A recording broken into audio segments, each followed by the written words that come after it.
大家介绍一下，这一对是一对恋人，男嘉宾是小常，女嘉宾是陈诚。男嘉宾做的是汽车美容，女嘉宾现在做的是服装导购。这边是女孩的母亲，来有请。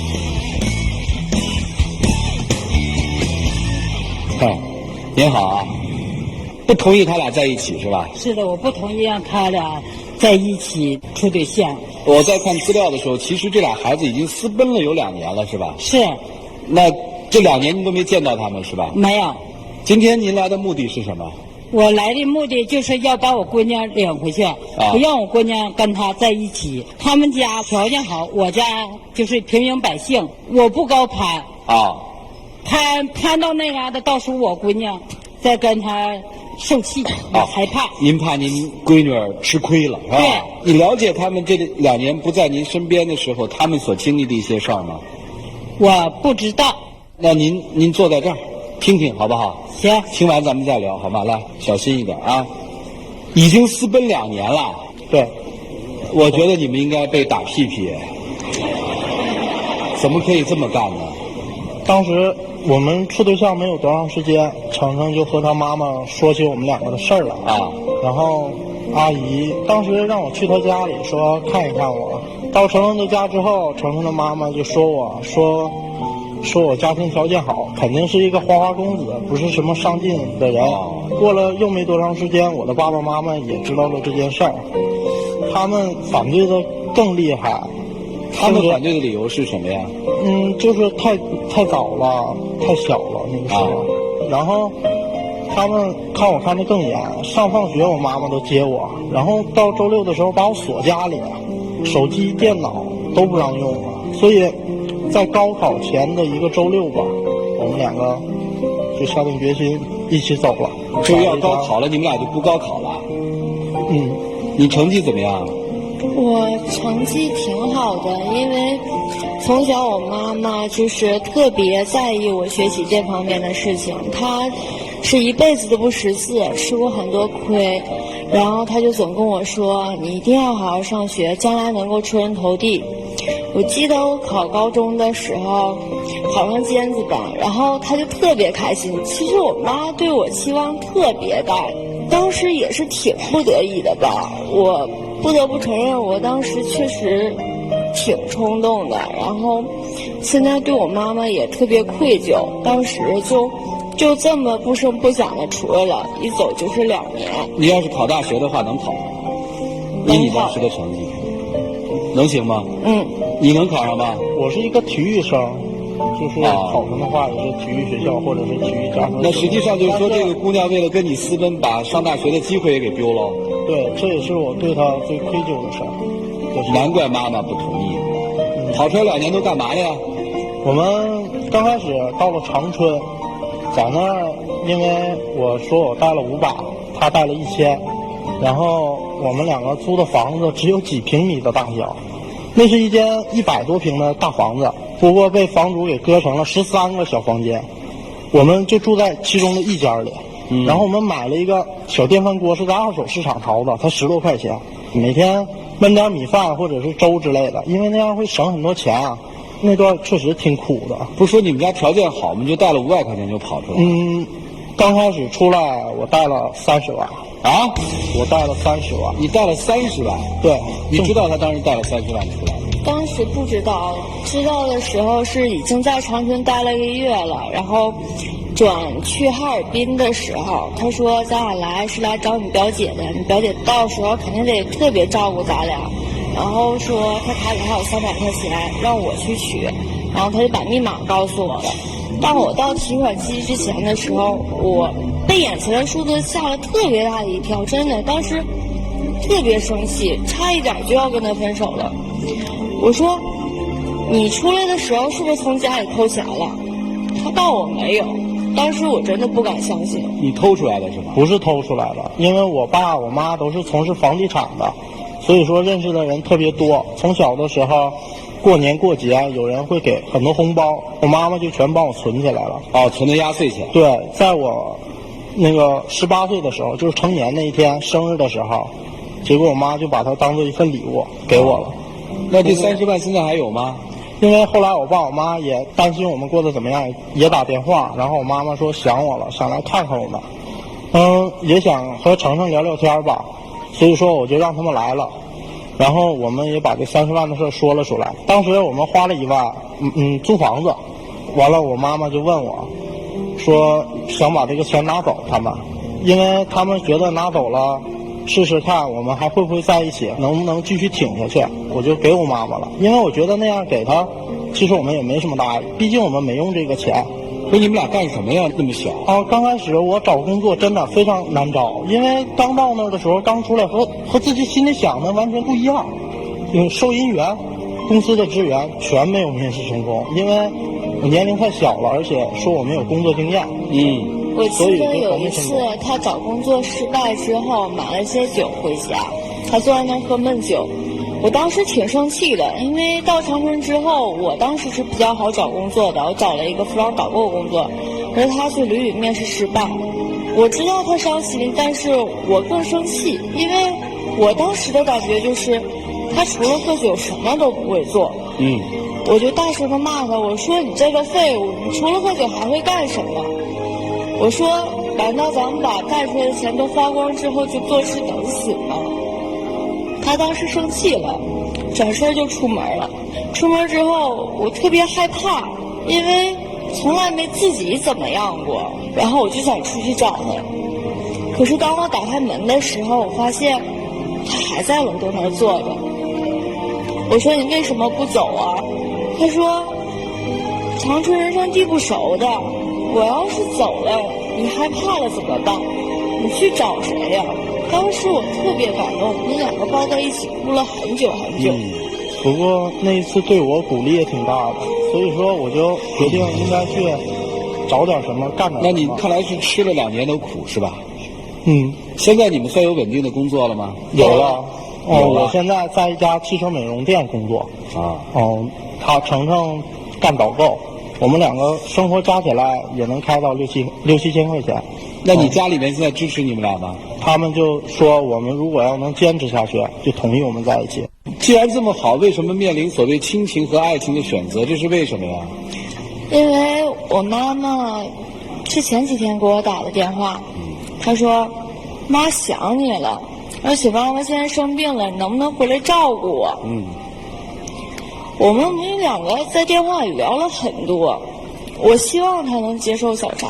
好吧，我们今天请母亲来的目的也是这个。来，有请。方便问是得的什么病吗？腰间盘突出。腰椎间盘突出。年轻的时候拉跑摔的。家里就是一个孩子吗？他们姊妹俩。那个大的结婚了，他俩相隔差10岁，他走了就剩我自己了。孩子的父亲呢？您爱人呢？他没了，他10岁前他父亲就没了。那您真不容易，含辛茹苦拉扯2个姑娘是吧？是。刚才你听了吧？我觉得这小伙子不错呀，2个人你看干了那么多的事儿。我不相信，知道吗？所以说他们跟台说了这一些事儿，我也没看到。我这个人呢，就挺较真儿一个人。您看他们已经在一起2年了，而且女儿为这个事儿也，你后悔吗，姑娘？不后悔，一点都不后悔，因为我觉得这样做。你们要都考上大学，读了书了，然后再恋爱，不是更好吗？你听我说，他是只要念书，我不管累死啊，是咋干活，我也高兴，因为他呢不念书了，我手绑着钢筋干建筑活，我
被他洗脑了，被他骗了，被他那个什么，他会说。你想一想，妈就是辛辛苦苦就盼望让你上大学，让你出人头地。不，重新去读，然后再考大学，有信心吗？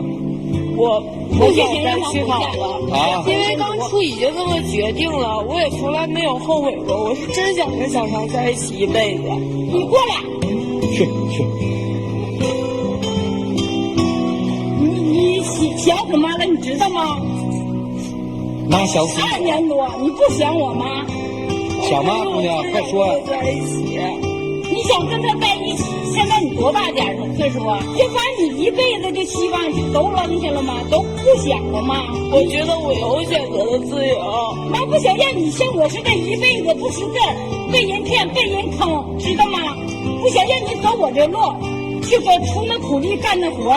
可是我们2个有很努力的去打拼。啊，再说去打拼，打拼你没有文化，要有文化能去打这拼吗？能遭这罪吗？您别激动啊！今天请您来呢，就是请这些老师帮您出主意啊，听听老师们怎么帮你们的。来，一起进入丘比特问卷。大姐啊，哎，我跟你说啊，我觉得您就放手吧。我觉得小伙挺好的，你别给我鞠躬了，把孩子拐走了，你鞠啥躬啊你？我能挑你一句话吗？你先进来。那个，光看到外表，看不到内心。因为他小时候我知道，在跑之前呢，他游手好闲呢，他这人站没站相，坐没坐相，本性难移。这我反对。你怎么能说他未来是什么样啊？每个人都是小时候，而且人家小孩还行。大姐为啥呢？人把妈妈钱还给人，俩人都上班，自己找工作，挺不容易的。而且我这也能看出你女儿是真的挺爱他的。他把我闺女骗了，给领走了，给我拐走了，我就看不上他。你问问他们，懂得啥叫真爱吗？他会过日子吗？人家俩过了2年的日子。是过了2年了。那还不懂过日子啊？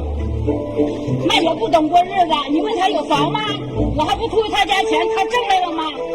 他爹妈挣的钱到我这儿。他花不是他本人挣来的。你跟妈说，你跟妈说你行吗？可以。我们出来之后确实努力了很多，现在我的工作也基本上比较稳定了。我想在这儿继续多学一些技术，等学到成熟了以后，自己再设法或者是干一些什么，去来开一家这样汽车美容的店。那你不应该把我姑娘骗走啊！你咋跟我姑娘换迷魂药了？我知道当时是年龄小，这也是我对程程。现在说啥晚了？我去吃1根筋，我就想把我姑娘领回去。我错了，阿姨，请你多给我一些时间，让我去努力。我会给程程幸福，我会去孝顺你，孝顺我的父母。现在我还不能答应你，知道吗？我得把我姑娘领回去。我看你往后咋表现，你呢该干你的事业，是吧？我让我姑娘呢回去她念书，别看她说不读，她也得读，知道吗？不在你跟前，她就能好好念书。跪着没有用，给我起来！快起来，快起来！希望她能起来。去回去，别生气啊，别生气！来，大姐，听听我说的。我其实看到他们的故事啊，其实我还真被感动了。一边被感动了，一边还有点心疼。你们2个小孩做错了一件事，又做对了一件事，错事儿，你们怎么可能离家出走？你们怎么忍心能这么做呢？虽然你们说是爱，但这是真正的爱吗？这是完整的爱吗？你们做了一个非常错的事情，尤其是你荒废了学业，这是错事。你们做了一件对的事儿，就是没有借助于外力，那30万你们基本上没动。而靠自己打拼，所以其实我给你们建议就是，你们应该是回归到双方父母的身边。如果说现在还是对方的母亲没有接受你，那是你应该承受的，因为你让这个母亲承受了2年的痛苦，你付出10年，有何不可？用你的诚心去感动，去证明你是有能力的，去证明你的实力给他的母亲看，感动他。这是你要做的。这位大姐，我为他们说2句话。我们真不觉得他是一个纨绔子弟、花花公子。他所做的这2年已经证明了，别看他岁数小，他比站在这个舞台上很多大过他10几岁甚至几十岁的人都像一个男人。所以你应该认可他，当然就可以讲究一个过程，不需要您马上就要接受它，但是咱们慢慢来。回到您女儿身上，您看她一直在哭，您追求的目标是要给女儿幸福，还要跟这个男人分开，一定是要女儿幸福。所以我的建议，女儿你说，我希望你能够接受和小常在一起，不是说我不回到你身边，我希望你能接受我们两个一起在你身边照顾你，你们两个我谁都舍不得，不要让我做出选择行吗？妈想回去还让你上学读书，来，这是我的心愿。陆琪老师来，大姐，听我说两句啊，我也看不惯他，我跟你是一条心吗？为什么？爱情是可以等待的，人生是不可逆转。你知道，你把这个女孩带走之后，她的一生为之改变。一个女孩在18岁的时候，她的人生其实刚刚开始起步。她的人生不应该说，只读到高中，或者说只见这么一点世面，她应该是有一个很大的一个世面可以见的。你改变了，你爱一个人，但是你没有让他去走一条好的路，正确的路，你没有去等待，而是把他带去跟你一起吃苦。我相信大姐也是因为这个才生你的气。是啊，这用把我姑娘骗跑了。小伙子啊，我觉得事到如今，刚才川哥一直在提到已经过了2年这个概念，事到如今，大姐你也听这句话，已经过2年，我觉得也是这样。已经过2年，我们首先要想的是什么？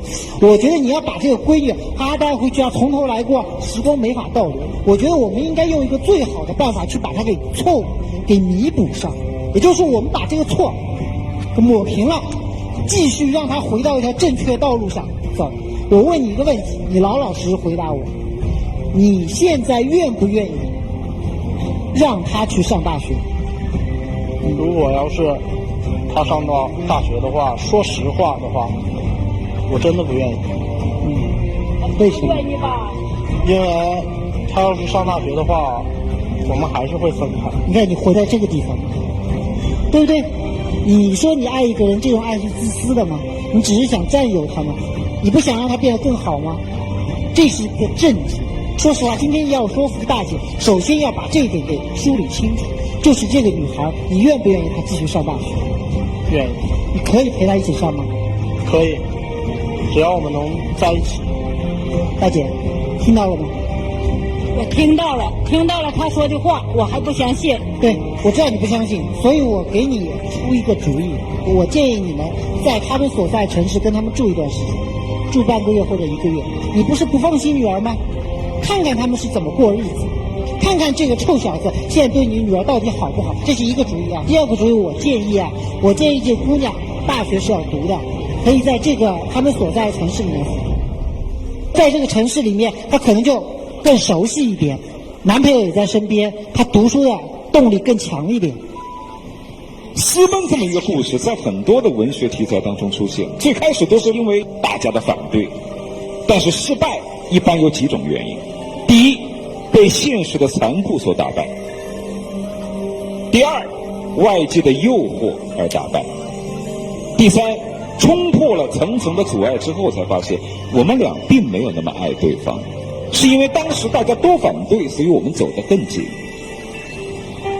这3样你们都克服过来，像曲总所说的不错，你比台上的很多的其他所谓40、50岁了还在为一套房子最后决定结不结婚吵得头破血流的那些所谓的成人们要做得更棒。你们是因为第4种原因而被打败，那是因为对家人的牵挂，始终需要家人的祝福，这一点还恰恰是你们的优点。但是我想说的是，你们可能太不了解女方的母亲。这位大姐一身清贫，带大2个孩子，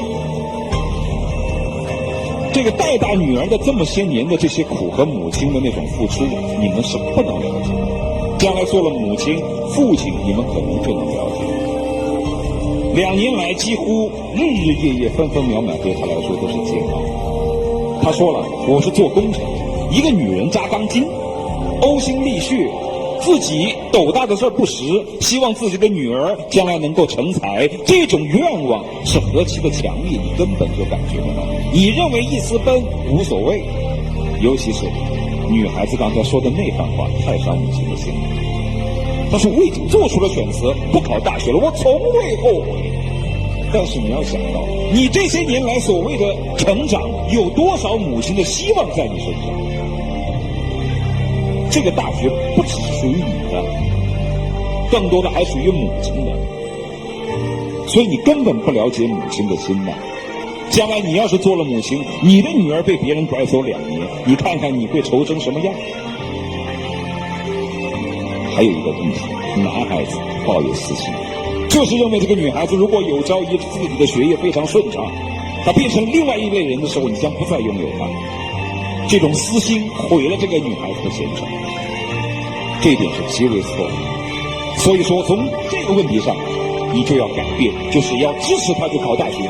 爱一个人就应该露出自己博大的胸怀，不管你将来因为优秀而离开我，或者是因为你优秀变成跟我不一样的人，我们不能在一起。我既然爱你，我就希望你优秀，我要成全你，我要让你活出更精彩的人生，而不是因为我不能和你同行，所以我要把你拉到跟我同样的一个层次，那是狭隘的爱。